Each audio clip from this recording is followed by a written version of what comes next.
Kas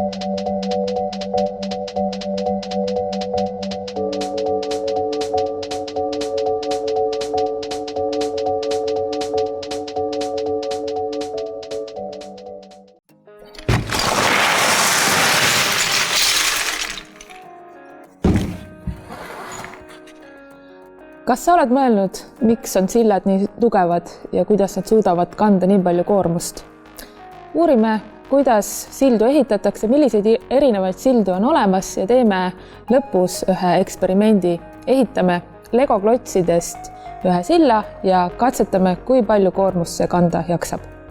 Sildade puhul vist ei kehti see mõte, et miks minna otse, kui saab ringiga. Sildade otstarve on selleks, et me saaksime ületada orge ja veekogusid või ka teisi maanteid. See on selleks, et me saaksime neid teekondi, mis meil on vaja teha lühema ajaga. Sildu on olnud läbi ajaloo väga erinevaid, aga arvatavasti esimesed sillad olid hästi lihtsad kivist üleminekud jõgedest, kuhu sai lihtsalt peale astuda või täitsa tavaline lihtne puidust tala üle oja või ka mõni selline laudistee läbi soode või rabade. Teadaolevalt kõige esimene sild asub Šveitsis ja selle vaiade vanust on hinnatud 1523 aastat enne Kristust. Ja teadaolevalt kõige vanim kivisild asub Kreekas ja sellel arvatakse olevat vanust 1300 aastat enne Kristust. Nüüd hüppame aga mõned sammud edasi ja lähme antiikaeda.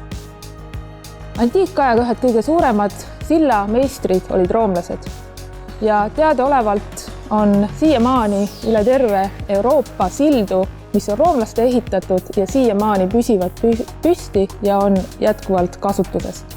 Roomlaste saladus oli tsement ja tsementi nad kasutasid mitte ainult sildades, vaid ka oma majade ehitamisel. Esimesed raudsillad tekkisid alles 18. sajandi lõpul ja kõige esimene ehitati Inglismaal. Ja kui 19. sajandil oli tööstusrevolutsioon, hakati juba kasutama ka laialdasemalt raud- ja terassildu. Sildade ehitamine on inseneridele väga suur väljakutse. Kas valede arvutuste või ehitusmaterjalide või oskuste tõttu on nii mõnigi sild ajaloos kokku kukkunud? Võib-olla kõige rohkem on minul meeles paar aastat tagasi Itaalias kokku kukkunud sild, mille keskmine osa vajus majadele peale. Nüüd aga räägime, milliseid erinevaid sildu on olemas.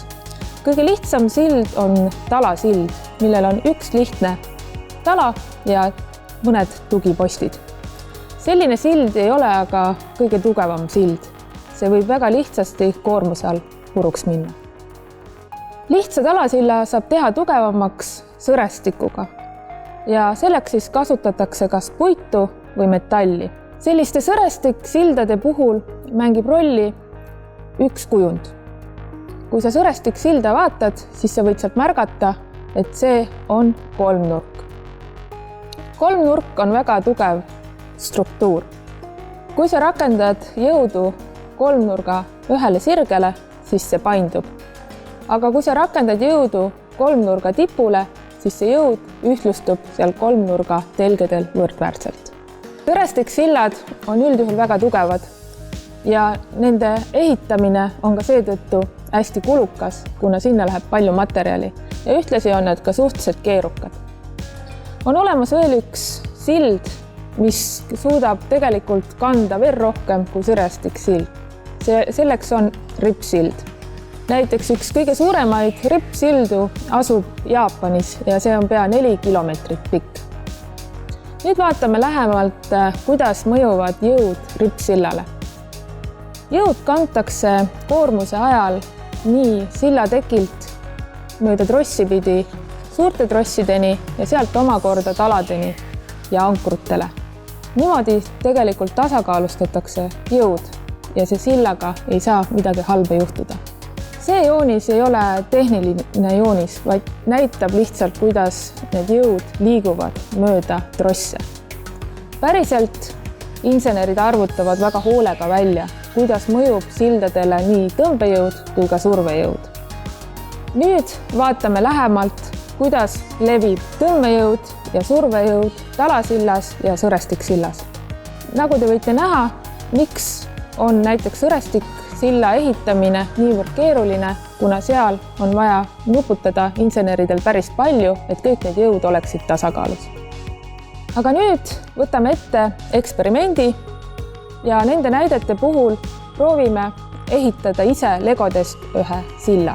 Ja selleks ma kutsun siia endale abilise, kellega koostöös me seda tegema hakkame. Tere! Enne, kui me asume ehitama, siis me võiksime visualiseerida selle silla siia paberi peale, et siis me juba teame täpselt, millist silda me soovime ehitada.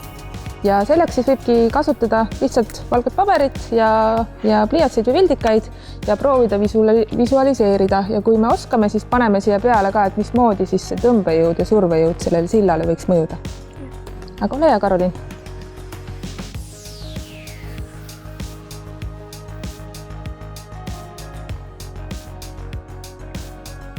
Kas sa tead, kuidas seda silda kutsutakse? See on kaarsild. Just täpselt, see on kaarsild. Aga võtame äkki teise värvi ja proovime ära märkida siia ka need jõud. Et kui siia koormus rakendub, et mismoodi siis see jõud siin liigub.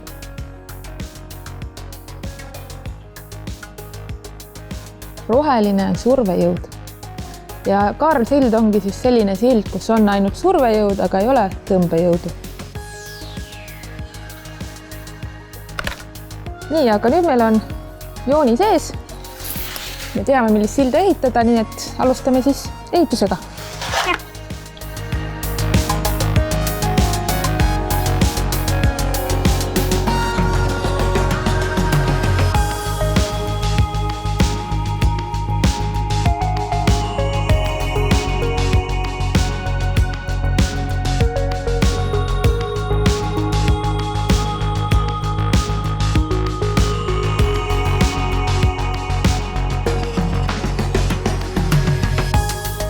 Me saime Karoliiniga nüüd silla valmis, see, mida me planeerisime, kaarsilla, ja me oleme välja valinud mõned esemed ja nad ära kaalunud ja alustame siis kõige kergemast ja proovime siis, kui palju koormust meie sild jaksab kanda. Nii, ole hea, Karoliin, hakka sina proovima, et esimene on siis tavaline telefon. No, see kaalub 165 grammi, nii et see on suhteliselt kerge, et tundub, et seda jaksab sild kanda. Aga ma võtan äkki panen nad siit teiselt poolt siis ära, et siis sa võtta järgmise. Nii, nüüd meil on, mis meil järgmine on? Järgmine on meil vist robotpalve. See kaalub 180 grammi. Ja tundub, et seda ta kannatab ka. 286 grammi. Me oleme ikka väga tugeva silla ehitanud. Tundub, et seda ka ilusti kannatab. Nii, väike tööriistakast. 340 grammi. Kannatab ka. Nii, siis siin on üks purk täis sädelust. Mis on 369 grammi. Oho, nii. Vaata, mis järgmine on. Kolmist haamer 773 grammi. Kannatab ka. Nii, nüüd läheb juba päris raskeks. Nüüd tulevad juba üle kilosed asjad vist või veel ei tule? See on 878. 878 grammi. Oi, nad isegi mõra ei tulnud sisse. Nii, aga lähme siis tugevamate esemete peale. 1015 grammi. Midagi prõksus. Midagi prõksus, või? Jaa, ühe korra, kui see peale pani, siis peale prõksus. No igatahes mõra pole näha, nii et lähme julgelt edasi. 1133 grammi. Teit? Meil hakkavad asjad otsa saama. nii järgmine trell. saab 1302 grammi. Ei, püsib endiselt. Järgmine kõikidel kodustel majapidamistel olemas trikkraud. Nii palju see kaalub? 1330.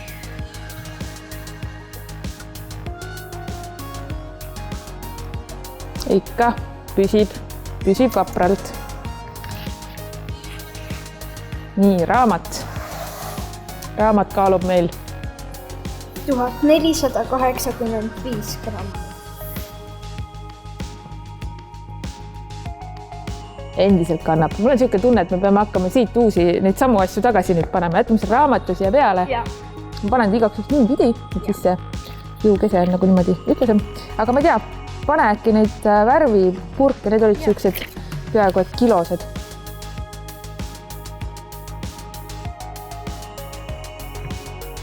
No paned ikka niipidi, no pane niipidi. No. Pane võib-olla alguses üks keskele, siis hakka sinna külgedele panema.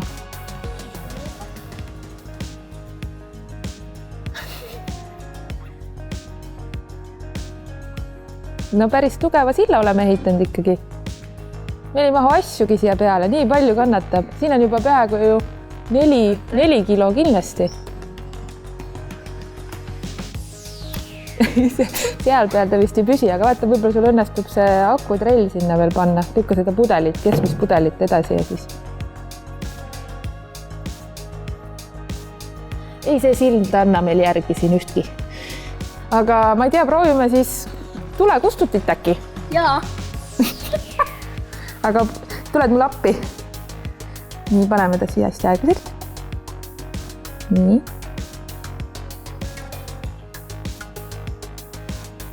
Ja voilà, see on 6 kilogrammi ja suudab ikka päris palju kanda. Jah. Väga hea töö. Hästi tehtud. Nii, aga meil on üks asi veel, mida me võime proovida. Meil on siin üks vana Singer õmblusmasin. Ma küll ei tea, kui palju see kaalub. Aga vaatame. Ei ole keskel või? Nii.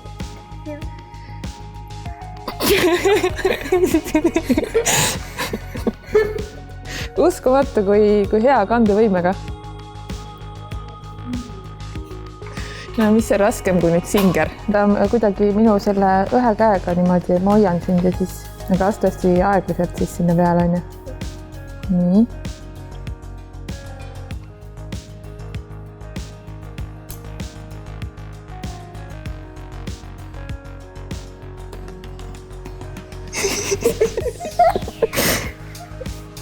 Me oleme nüüd seda Karoliini ja minu poolt ehitatud silda katsetanud erinevate raskustega ja kui üks sild ikkagi kannatab ka ehitaja ära, siis ma arvan, et saab nimetada seda ikkagi heaks inseneritööks. Aga kuidas sulle endale meeldis? Mulle väga meeldis ja see oli väga lõbus.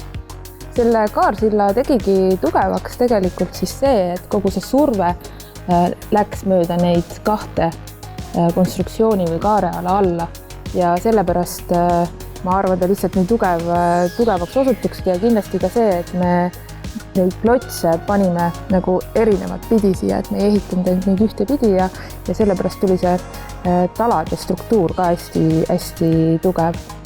Nii et selle tegevuse puhul siis on jällegi väga hea, et te saate seda teha kodus, üksinda, iseseisvalt või ka tiimitööna koolis, et kõikidel on kodus Lego klotse ja saate siis ise testida samamoodi erinevate esemetega, kuidas siis selline tugev sild ehitada.